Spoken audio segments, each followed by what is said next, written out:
வணக்கம், நான் உங்க பிரியா ராஜ்நாராயணன். மொத்தம் வெண்டையில எங்ககிட்ட வந்து ஒரு 44 ரகங்கள்ல காப்பாத்தி மறுபயணத்தை வந்து ஏற்படுத்தி கொடுத்துட்டு இருக்கிறோம்.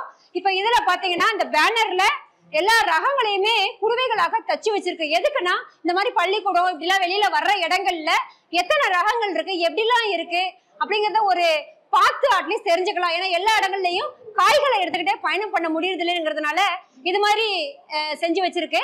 இதுல பாத்தீங்கன்னா லிஸ்ட் இருக்கும், என்னென்ன ரகங்கள்ங்கிற பத்தி முழு குறிப்புகளுமே இங்க நம்ம கொடுத்துருக்குறோம். மெயினா இதெல்லாம் பாத்தீங்கன்னா ஆனந்தந்தன் வெண்டை, ஆனக்கொம்பு வெண்டை எல்லாம் சொல்லப்படும் அந்த ரகங்கள். மாட்டுக்கொம்பு வெண்டை, அதுல சிகப்பு ரகம் இருக்கு, பச்சை ரகம் உண்டு. அதே மாதிரி நீட்டு வெண்டை ரகங்கள் ஒவ்வொன்றுமே பட்டைகளை வச்சு கவனிக்கப்படும். பட்டைகளை வச்சு இது என்ன ரகம்ங்கிறத கண்டுபிடிக்க முடியும். இதுக்குள்ளே பயணம் பண்ணும்போது நம்ம செய்ய முடியும். இதெல்லாம் பாத்தீங்கன்னா இந்த பெரிய மாட்டுக்கொம்பு வெண்டைகள். இது பச்சைக்காய் எப்படி இருக்குன்னு பாருங்க. ஸோ இது தெரியறதுக்காக இங்க நம்ம காமிக்கிறோம். இப்போ இதெல்லாம் பார்த்தா இதுல ஒவ்வொன்றுலையுமே நாங்கள் இதில் எழுதியிருப்போம். இது வந்து ஒரு சகப்பு வெண்டை, இதுல 7 பட்டைகள் இருக்கும். அதே மாதிரி இது 8 பட்டை வெண்டை, இதுலயும் 8 பட்டை இருக்கக்கூடிய ஊசி வெண்டை. இப்படி ஒவ்வொன்றையும் ரகங்கள் வந்து நிறைய இருக்குதுங்க. அதே மாதிரி இது வந்து சொன வெண்டை, தொட்டோம்னா சொனைகள் இருக்கும். பட்டைகள் கவுண்ட் பண்ணோம்னா 8 பட்டைகள் வந்துட்டு இதுல இருக்கும். அதே மாதிரி இதுவும் 8 பட்டையில சிகப்பு வெண்டை. அதே மாதிரி டபுள் நிறம், இரு நிறம் இருக்கக்கூடியது இதுல உண்டு. பருமன் ரகங்கள் வந்து நிறைய இருக்குதுங்க. இது எல்லாமே பருமன் ரக வெண்டைகளை சேர்ந்தது. இது வரைக்குமே பருமன் ரகம். இதை ஜிமிக்கி வெண்டைன்னு போது இதுல பட்டைகள் அதிகமா இருக்கும். 7 to 8 பட்டை வரைக்கும் இதுல வரும். இதை வந்து ஏலன் ரகம், அதாவது ஆங்கிலத்துல இருந்து ஏலன் ஒக்ரா அப்படின்னு சொல்லுவாங்க. நீங்க ஏலன் ஒக்ரான்னு கூகுள்ல பாத்தீங்கன்னாலே உங்களுக்கு வரும். அதனுடைய பச்சை காய் எப்படி இருக்குன்னு பாத்தீங்கன்னா இதுதான் பச்சை காய். ஸோ இதை வந்துட்டு ஆங்கிலத்துல வந்து மதர்லாண்ட் ஒக்ரான்னு சொல்லுவாங்க. இதுவும் பருமன் வெண்டையில இதுவும் ஒரு ரகம். பட்டைகள் 7 பட்டை இதுல இருக்கும். இந்த 7 பட்டை ரகம்னா இதுல ஒரு ஸ்பெஷல் என்னன்னு பாத்தீங்கன்னா இதனுடைய இலைகளை வந்து நம்ம சாப்பிட முடியுங்க. இந்த ஒரு ரகம் மட்டும் அப்படி உண்டு. ஏன்னா அவ்வளவு சாஃப்டா இருக்கும், சாப்பிட்றதுக்கும் நல்லா இருக்கும். பொரியல் பண்ணி இந்த இலையை வந்து நம்ம சாப்பிட முடியும். அடுத்தது வந்து ரூமா வெண்டைன்னு சொல்லுவாங்க. இதுவும் ஒரு வகையான பருமன் ரகம் தான். இந்த ரகத்துக்கு இதுக்கு வித்தியாசம் இருக்கும். இது நல்லா நீட்டா, இந்த எட்ஜஸ் வந்து நல்லா ஷார்ப்பா இருக்கும், ஊசிய கூர்மையா இருக்கக்கூடியது. பட்டைகள் பார்த்தா 8 பட்டைகள் வரும். இது சிகப்பு பருமன் வெண்டை, அதே மாதிரி பச்சை பருமன் வெண்டை, இருநிற பருமன் வெண்டை, கஸ்தூரி வெண்டை. இது வந்துட்டு இது சொனையில இன்னொரு ரகம். இது வந்து மரபு வெண்டைன்னு 3 வருஷத்துக்கு காய்க்கக்கூடிய ரகம். அதுக்கப்புறமா இதுல பார்த்தா மெழுகு வெண்டையில 4 வகையான மெழுகு வெண்டை இருக்குதுங்க. வெள்ளை மெழுகு வெண்டை, சிகப்பு மெழுகு வெண்டை, பச்சை மெழுகு வெண்டை, குட்டையா வரக்கூடிய பச்சை மெழுகு வெண்டை. இந்த குட்டை ரகம் குடுவை மட்டும் இப்ப கையில இல்ல. சோ இந்த மெழுகு வெண்டையில இந்த சிகப்பு மெழுகு வெண்டை எப்படி இருக்குன்னு பாருங்க. சோ இதுதான் அந்த வெண்டையினுடைய குடுவை. இது பச்சை காய் வந்து ஃப்ரெஷ் காய் எப்படி இருக்கும் அப்படிங்கிறதுக்காக இது காமிக்கப்படுது. அதே மாதிரி இன்னும் இதுல பாத்தீங்கன்னா இந்த கொம்பு பாத்தீங்கன்னா வித்தியாசம் தெரியும். இது வந்து லைட் ரெட், இளம் சிகப்பா இருக்கும். அதாவது பிங்க் ஒக்ரான்னு சொல்லுவாங்க ஆங்கிலத்துல. இளம் சிகப்பு வெண்டை. இதுல அஸ்ஸாம் மலை வெண்டை, அதாவது அஸ்ஸாம் ஹில் ஒக்ரான்னு சொல்லுவாங்க. அது தமிழ்ல அஸ்ஸாம் மலை வெண்டைன்னு 5 பட்டைகள் தான் வரும். நிறைய கிளஸ்டரா காய் வந்து பக்கம் நெருக்கமா நிறைய காய்க்கும். 12 அடி உயரம் வரக்கூடியது இந்த அஸ்ஸாம் மலை வெண்டை. காய்கள் நிறைய காய்க்கும். ஒரு வருஷத்துக்கு மேலேயுமே காய்ச்சிட்டு இருக்கும். வெட்டி விட்டா கூட சைட்ல எல்லாம் தளைஞ்சுக்கிட்டு காய்க்கக்கூடிய ரகம். இது வந்துட்டு மரவெண்டை. இந்த மரவெண்டை 7-8 பட்டைகள் இருக்கக்கூடியது. இந்த மரவெண்டை எப்படி கண்டுபிடிக்கிறதுனா ஆரம்பத்துல ஒல்லியாவும் நடுப்பகுதி மொந்தமா வரும். ஏன்னா மலைவெண்டை மரவெண்டைக்கெல்லாம் வித்தியாசங்கள் உங்களுக்கு தெரியுங்கிறதுக்காக இதை சொல்றேன். நடுப்பகுதி மொந்தையாவும் கீழே கொஞ்சம் ஒல்லியாவும் வருங்க. ஸோ அதுக்கப்புறமா இது பாத்தீங்கன்னா 10 பட்டை வரக்கூடிய ஊசி வெண்டை. நல்லா கீழே பாத்தீங்கன்னா இந்த ஷார்ப்னஸ் வந்து நல்ல நீட்டி ஒல்லியா நீளமா இருக்கு, 1 இன்ச் வரைக்கும். இப்ப இதோடைய ஷார்ப்னஸ்க்கு இதுக்கும் உங்களுக்கு வித்தியாசம் தெரியும். ரெண்டையும் பக்கத்துல வச்சு பாத்தீங்கன்னாலே உங்களுக்கு தெரியும். ஸோ அந்த மாதிரி வரக்கூடியது கூர்மை பகுதி நல்லாவே இதுல தெரியும். அதே மாதிரி இது பாத்தீங்கன்னா வடமதுரை எங்களுடைய வேடசந்தூர் 10 பட்டைகள் வரக்கூடிய வேடசந்தூர் நாட்டு வெண்டை, அந்த மண்ணுக்குரிய அந்த ரகம். பட்டைகள் 10 பட்டை வரக்கூடியது. இதுலயுமே 10 பட்டை வரக்கூடிய விருதுநர் சொனை வெண்டை இது. அதுக்கப்புறமா இது வந்து காஃபி ஒக்ரா, காஃபி வெண்டை. காஃபி வெண்டையில பட்டைகள் நல்ல பள்ளமா இருக்கும். மித்த பட்டைகளை விட இது நம்ம பீர்க்கங்காயில ரிட்ஜஸ் எப்படி இருக்கும், அழுத்தமா பள்ளம் இருக்கக்கூடியதுங்க அந்த காஃபி வெண்டை. அதுக்கப்புறமா இது வந்து பழகிளை. இப்ப வெண்டையில வந்து பொதுவாகவே கிளைகள் இருக்கும் மரபு ரக வெண்டைகள்ல. அதிகமான கிளைகள் வரக்கூடிய வெண்டை சிலது வந்து ரொம்ப சிகப்பு நிறம் அதிகமா இல்லாம வெளுத்த சிகப்பா இருக்கும். இந்த ரகம் தான் 10 பட்டை வரக்கூடிய பல கிளை மரபு வெண்டை. அதே மாதிரி இதுவும் பாத்தீங்கன்னா 6 பட்டைகள் வரக்கூடியது. 6 பட்டை வரக்கூடிய பர்கண்டி அடர் சிகப்பு வெண்டை இது. அதிலே வந்து 5 பட்டை வரக்கூடிய அடர் சிகப்பு வெண்டை உண்டு. அதுக்கப்புறம் அடர் பர்கண்டிலேயே பட்டைகள் வந்துட்டு 8 பட்டை வரக்கூடியது உண்டு. சோ இப்படி பட்டைகளை வச்சு நிறைய வித்தியாசப்படுத்த முடியும். சில சமயங்கள்ல வெண்டைகள் பொறுத்த வரைக்கும் ஒரே இதுல வரக்கூடிய பட்டைகள் வெவ்வேறு விதமா இருக்கும். ஒரு இதுல 8 பட்டை இருக்கும். 8 பட்டை அதாவது 9 பட்டை வெண்டை இருக்கக்கூடியதுல சில சமயம் ஒரு பட்டை கம்மியா வரும். அப்போ இந்த ரகத்துல எத்தனை பட்டை இருக்கிறதுன்னு கண்டுபிடிக்கிறதுல நமக்கு ஒரு கன்ஃபியூஷன், ஒரு குழப்பம் ஏற்படும்.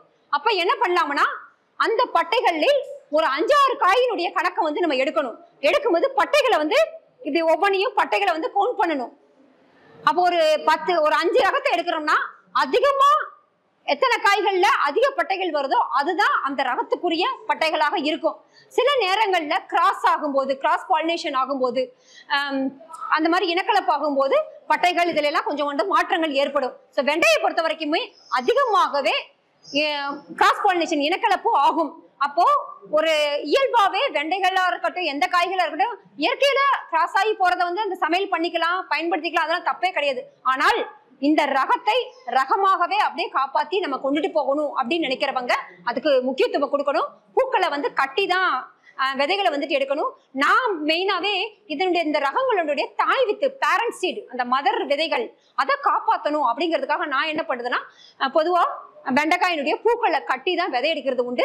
இன்னொன்னு என்ன பண்றது, ஒரு ரகத்தை போட்டா இன்னொரு ரகத்தை நான் நடும் போதே டயம் கொஞ்சம் தள்ளி நடுறது உண்டு. அப்படி தள்ளி நடும்போது என்ன ஆகும்னா வெவ்வேறு டயத்துல பூக்கள் பூக்கும். அப்ப பூக்கள் பூத்து காய் ஆகும் போது கரெக்டா அதுக்கு விதைக்கி விட்டுட்டு அடுத்து வர்ற காய்கள் எல்லாம் கிராஸ் ஆகிறதா இருக்கும்போது நான் அதை வந்து விதைக்கி விடுறதே கிடையாது. இப்படி அந்த நுணுக்கங்கள் தெரிஞ்சு நாம மட்டும்தான் அங்க உள்ள தலையிடுவோம் அந்த வேலைகள்ல அப்படிங்கும் போது கரெக்டா கிராஸ் ஆகாம விதையை வந்துட்டு எடுத்துட முடியும். இல்ல எல்லாருமே வந்து வீட்டுல இருக்கிறவங்க எல்லாம் பறிப்பாங்க அப்படிங்கும் போது அதுல வந்து நம்ம கவனம் செலுத்தணும். விதையை எடுக்கிறதுக்கு முக்கியத்துவம் கொடுக்கும்போது, முக்கியமா தாய் வித்தை காப்பாத்தணுங்கும் போது இதெல்லாமே நம்ம பார்க்கணும். இல்லைங்க நம்ம சும்மா சமையலுக்காக தான் பயன்படுத்துவோம், விதையெல்லாம் பெருசா எடுத்து நான் வச்சு பாதுகாக்கிற வேலை நான் ஒன்றும் செய்யல அப்படிங்கிறவங்க தாராளமா நீங்க கிராஸ் ஆனாலும் பரவாயில்ல விட்டுட்டு நீங்க வந்து சமையலுக்கு வந்து பயன்படுத்திக்கலாம். இப்படிதான் இந்த வெண்டை ரகங்கள்ல இப்படி எல்லாம் தான் பாதுகாத்துட்டு வருது. இப்போ முழுக்க தாய் வித்து காப்பாத்துறதுக்கு முக்கியத்துவம் கொடுக்கறதுக்கு. இப்போ இந்த பருமன் ரக வெண்டைகள் எல்லாம் நம்ம எடுத்துட்டோம்னா என்ன பண்ணலாம்னா முழுசா சமையல் பண்றதுக்குலாம் ரொம்ப நல்லா இருக்கும். இப்போ இதெல்லாம் ஜிமிக்கி வெண்டை, இந்த ஜிமிக்கி வெண்டை எல்லாம் எடுத்துட்டீங்கன்னா அப்படியே முழுசாவே காம்பை அப்படியே கட் பண்ணிட்டு முழுசாவே கீறி விட்டு மசாலாலாம் உள்ள போட்டு அப்படியே ஃப்ரை பண்ணிலாம் எடுக்கலாம். ரொம்ப நல்லா இருக்கும். குழம்புலையுமே முழுசா போட்டு இதை சமையல் பண்ணாலே டேஸ்ட் நல்லா இருக்கும். இப்போ பொதுவாகவே மற்ற வெண்டைகளை என்ன பண்ணுவோம், பின்னாடி இப்படி உடச்சு பார்த்து முத்தி இருக்கா இல்லை இலசா இருக்கான்னு பார்த்து நம்ம வாங்குறது உண்டு. ஆனால் இந்த பருமன் ரகங்களை பொறுத்த வரைக்கும் அப்படி உடச்சு பார்த்தலாம் நம்ம வந்து கணிக்க முடியாது. இந்த ரகம் இது இலசா இருக்கா என்னன்னு அமுக்கி பார்த்து தான் நம்ம வந்துட்டு கணிக்க முடியும். அது காலப்போக்கில் பழக்கத்துல அது எளிமையா எல்லாருக்குமே வந்துடும். பொதுவாக இது எல்லா ரகங்களையுமே நம்ம வீட்டு தோட்டத்துல வந்து உற்பத்தி பண்ண முடியும், வளர்க்க முடியும், வளர்த்து எடுக்க முடியும். நம்மளால முடிஞ்ச அளவுக்கு எத்தனை ரகங்கள் கிடைக்குதோ அதை போட்டு எடுக்கலாம். இப்ப நம்ம காப்பாற்றணும்னு நினைக்கிறனால எல்லா ரகத்தையும் போட்டு எடுத்து அந்த ரகத்தை காப்பாற்றுங்கிறதுக்காக நான் எல்லாத்தையுமே போட்டு வளர்த்து எடுக்கிறது உண்டு. ஆனால் எது நல்ல மகசூல், ஒரு கமர்ஷியல் ஒரு சந்தைக்கு கொண்டுட்டு வரணும்னு நினைக்கிறவங்க என்ன பண்ணலாம்னா ஒவ்வொரு ரகத்துல ஒரு 4 ரகம் விதை கிடைக்குதுன்னா நம்ம மண்ணில் போட்டு பார்க்கணும். எந்த ரகம் நல்ல மகசூல் கொடுத்து நோய் எதிர்ப்பு சக்தியோடு மகசூல் அதிகமா கிடைக்கக்கூடிய ரகத்தை அதுல விதைகளை அதிகமா எடுத்து நம்ம மண் சார்ந்த ரகமா நம்ம வச்சுக்க முடியும். இப்போ இப்படிதான் நம்ம மண் சார்ந்த ரகத்தை நம்ம கவனிச்சு எடுக்க முடியும். அப்போ இப்படிப்பட்ட சூழல்ல எல்லா ரகங்களையும் சந்தைக்கு கொண்டுட்டு வரணும் அப்படின்னு நினைக்கிறவங்க கட்டாயம் வீட்டு தோட்டங்கிற ஆய்வு கூட மாதிரி வச்சுக்கணுங்க. நமக்கு தேவையான காய்கறி நம்ம அதில் உற்பத்தி பண்ணிக்கலாம். அதே மாதிரி அந்த ஆய்வு கூட மூலியமா இந்த மண்ணுக்கு எந்த ரகம் நல்லா வருதுங்கிறத நம்ம நல்லா கண்டுபிடிக்க முடியும்.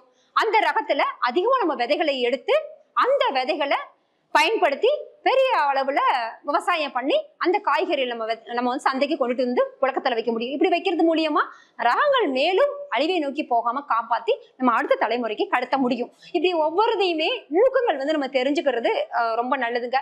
பொதுவா வெண்டைக்காய் பொறுத்த வரைக்குமே எல்லா வெண்டைக்காய் விதையுமே காஃபி போட்டு குடிக்கிறதுக்கு வந்து பயன்படுத்துவாங்க. நம்ம முன்னோர்கள் பயன்படுத்துறதுதான் இது. நான் எதுவும் புதுசால எதையும் கண்டுபிடிக்கலங்க, முன்னோர்கள் செஞ்ச விஷயம் தான். அப்ப எல்லா விதையிலையுமே விதைகளை லேசா வறுத்துட்டு மிக்சியில நம்ம அடிச்சாலே போதும். அப்பெல்லாம் திருக்கல்ல நெரிச்செல்லாம் எடுத்துக்கிடுவாங்க, அம்மியில அரைச்செல்லாம் எடுத்துக்கிடுவாங்க. அந்த பொடியை தேநீர் போட்டு குடிக்கிறதுக்கு வந்து பயன்படுத்துவாங்க. இப்போ வந்து அதுக்குன்னே ஸ்பெஷலா ஒரு ரகம் தான் இந்த காஃபி வெண்டைங்கிறது. காஃபி வெண்டைய அதுக்குன்னே ஸ்பெஷலா பயன்படுத்துறதுக்கானது. அதிகமான அந்த மனம் வந்து அதுல கிடைக்கும். அப்படியே காஃபியினுடைய வாசனை அதுல இருக்கும். உடம்புக்கும் ரொம்ப நல்லது. எதேதோ நம்ம வந்து தேநீர் போட்டு எப்படியோ குடிக்கிறோம், இதையும் நம்ம குடிச்சு பாருங்க, ரொம்ப நல்லா இருக்கும். நாங்க அதெல்லாம் வந்து பயன்படுத்துறது உண்டு. ஒரே ஒரு குறிப்பு, வெண்டைக்காய் விதையில காஃபி போட்டு குடிச்சா நல்லா இருக்குன்னு சொன்னாங்களே அப்படிங்கிறதுக்காக கம்பெனி விதைகள் ஏதாவது விற்பாங்க, திறம் பூசி வச்சிருப்பாங்க, அதை வறுத்து அது மாதிரிலாம் செஞ்சிடாதீங்க. அது வந்து விஷத்தன்மை உடையது. அப்படிலாம் எதுவும் செஞ்சிடாதீங்க. நம்ம உற்பத்தி பண்ணும்போது கடைசியா காஞ்சி போன நெத்தெல்லாம் எவ்வளவோ மிச்சமாகும். விதைக்கு கூட சரியா இருக்காது. நடுப்பட்ட நிலையில விதை எடுத்தாதான் அது நல்லா இருக்கும். 2-3 அறுவடையை முடிச்சுட்டு நடுநிலையில இந்த மாதிரி காய விட்டு விதைக்கு எடுத்து வச்சோம்னா நல்லா முளைப்பு திறனும் நல்லா அடுத்தடுத்ததுக்கு நல்லா வரும். அப்படி போக கடைசியா வர சில நெத்துக்களையில என்ன பண்ணலாம்னா, அதிகமா இருக்கும் பட்சத்துல அதை நம்ம காஃபி பவுடரா பயன்படுத்துறதுக்கு எடுத்துக்கலாம். அதுக்கு முக்கியமா ஒரு நல்ல ரகம் பாத்தீங்கன்னா இந்த அஸ்ஸாம் மலைவெண்டை இருக்கு இல்லையா, இதெல்லாம் காய் நிறைய காய்க்கும், ஜாஸ்தியா காய்க்கக்கூடியதும் கூட. அதெல்லாம் கடைசியில மேல நுனியில போய் காய் சின்ன தான் நிறைய வைக்கும். ஆனா விதைகள் நல்லா திரட்சியாவே இருக்கும்.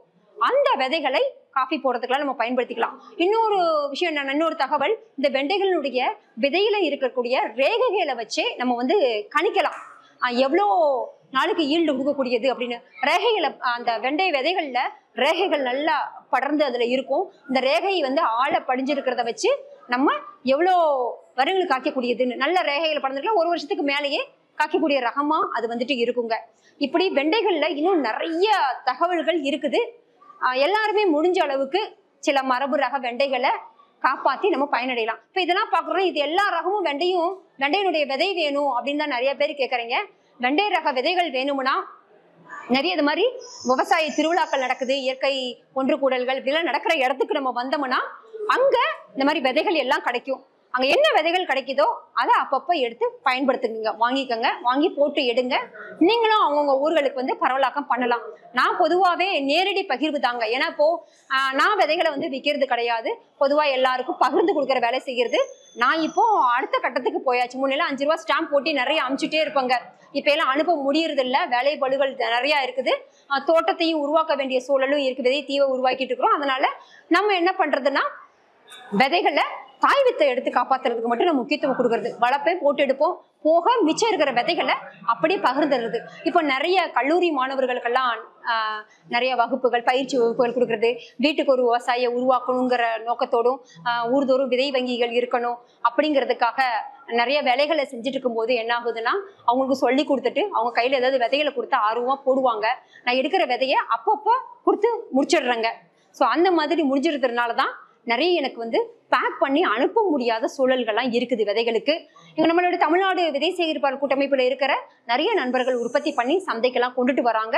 அங்க கூட நீங்க தொடர்பு கொண்டீங்கன்னா இந்த விதைகளை வந்து வாங்கிக்கலாம். ஒரே ஒரு விஷயம், இதை பார்த்துட்டு இந்த விதை என்கிட்ட இருக்கு வந்து வாங்கிக்கோங்க அப்படின்னு சொல்லி கமெண்ட்ஸ்ல யாராவது நம்பர்கள் ஏதாவது கொடுத்துருந்தாங்கன்னா உங்களுடைய நம்பரை அப்படிலாம் போட்டுறாதீங்க. ஏன்னா அந்த நம்பர்களை எடுத்துக்கிட்டு தான் என்கிட்ட இந்த விதை இருக்குதுன்னு உங்ககிட்ட வந்து சொல்லி கேட்பாங்க. இப்படி நிறைய பேர் ஏமாந்து இருக்கிறாங்க.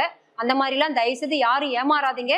ரகத்தை பார்த்துட்ட உடனேன்னு நீங்க உங்களுடைய நம்பரை அங்க எங்கேயுமே குறிப்பிடாதீங்க. அப்படி குறிப்பிட்டீங்கன்னா நிறைய தவறா பயன்படுத்துறாங்க.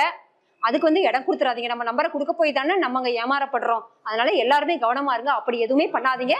அதே சமயம் எங்களோட கூட்டமைப்புல இருக்கிற நண்பர்கள் யாரா இருந்தாலுமே என்கிட்ட இந்த விதை இருக்குது நீங்க வந்து வாங்கிக்கோங்க அப்படின்னு யாருமே முன் வந்து வாலண்டியரா யாருமே சொல்ல மாட்டாங்க.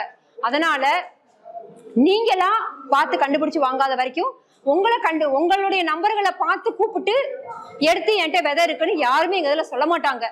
எங்களுடைய யாருடைய நம்பரையாவது அங்க கொடுத்திருந்தால் மட்டுமே நீங்க அவங்கள வந்து தொடர்பு கொள்ளுங்க. அதுலயும் எங்களுடைய அமைப்பினுடைய ஆட்களுடைய நம்பர்கள் ஏற்கனவே நிறைய டைம் பதிவு பண்ணப்பட்டிருக்குது. அதை நீங்க வந்து பயன்படுத்துங்க. நன்றி.